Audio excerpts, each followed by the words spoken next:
একটা বেজে গেছে, এখনো পর্যন্ত আমার রান্না বান্না কিচ্ছু হয়নি। অনলাইন ক্লাস চলছিল, ক্লাস করছিলাম, সামনেই পরীক্ষা আছে, পরীক্ষার ডেট দিয়ে দিয়েছে। তো সকাল থেকে এখন পর্যন্ত মাত্র একবার খেয়েছি। তো বেশি বকবক করবো না, ভাতটা চাপিয়ে দিই। চাল নিয়ে নিয়েছি, চালটা ধুয়ে এদিকে ভাতটা চাপাবো, আর আজকে ডাল আলুর তরকারি রান্না করবো। তো চলো তোমাদের সঙ্গে সেগুলো শেয়ার করবো। এদিকে ভাতটা হোক, ওইদিকে আলুটা তখন কেটে নিই। 3টা আলু খোসা ছাড়িয়ে নিয়েছি, এখন আলুগুলোকে পিস পিস করে কেটে নেবো। তো চলো যতটা পারা যাক তাড়াতাড়ি করবার চেষ্টা করব। তো গাইস দেখুন, আমার সমস্ত কিছু একদম কাটাকাটি রেডি হয়ে গেছে।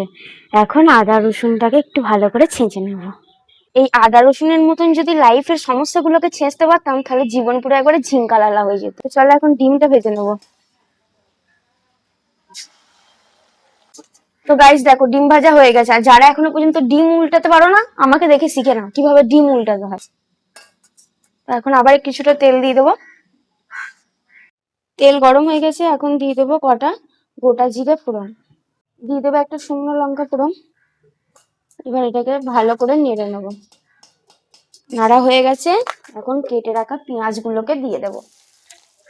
পেঁয়াজ লাল লাল করে ভাজা হয়ে গেছে, এখন দিয়ে দেবো আলু এবং আগে থেকে ধুয়ে রাখা মুসুরির ডালটা। তারপর দিয়ে দেবো যেটা থেঁতো করে রাখলাম আদা রসুন, সেই পেস্টটা। এখন 1 চামচ জিরে গুঁড়ো, হলুদ গুঁড়ো এবং পরিমাণ মতো লবণ এখানে দিয়ে এটাকে একটু ভালো করে মিশিয়ে নেবো সমস্ত মশলাগুলো। তো দেখো ভালো করে কষানো হয়ে গেছে, দারুণ একটা সেন্ট বেরিয়েছে। এখন এই জলটা ঢেলে দেবো। এখন দিয়ে দেবো এই ভেজে রাখা ডিমটা। ডিমটা দিলে খেতে কিন্তু অনেকটা ভালো লাগে। আমি কিছুটা ডিম এইভাবে কুচিয়ে নিয়েছি, আর হাফ ডিম একটু বড় সাইজে রেখে দিয়েছি। দিয়ে দেবো এখন এটা ঝোলে ভালো করে আর একটু মিশিয়ে নেব ডিমটার সাথে, যাতে ঝোলটা ভালো করে ঢোকে। এখন এই একটা সাইজের থালা চাপা দিয়ে দেবো। এখন এটা সেদ্ধ হোক, আমি ততক্ষণে বাসন টাসন যা আছে ধুয়ে নিই। তো দেখো আমি খাবার রেডি করে নিয়ে চলে এসেছি। এখন এটা খেয়ে তোমাদেরকে বলবো যে খাবারটা খেতে কেমন হয়েছে।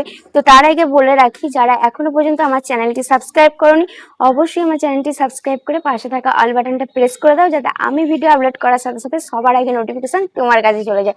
আর আজকের এই মিনি ব্লগটা ভালো লাগলে ভিডিওটা একটা লাইক করে সুন্দর দেখে কমেন্ট করে দাও। তো চলো এখন এটা খাওয়া যাক, খেয়ে বলি এটা খেতে কতটা ভালো হয়েছে কি খারাপ হয়েছে।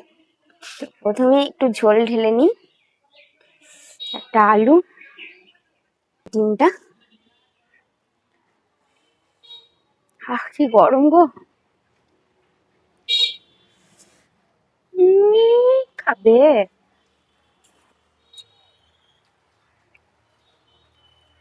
অমৃত।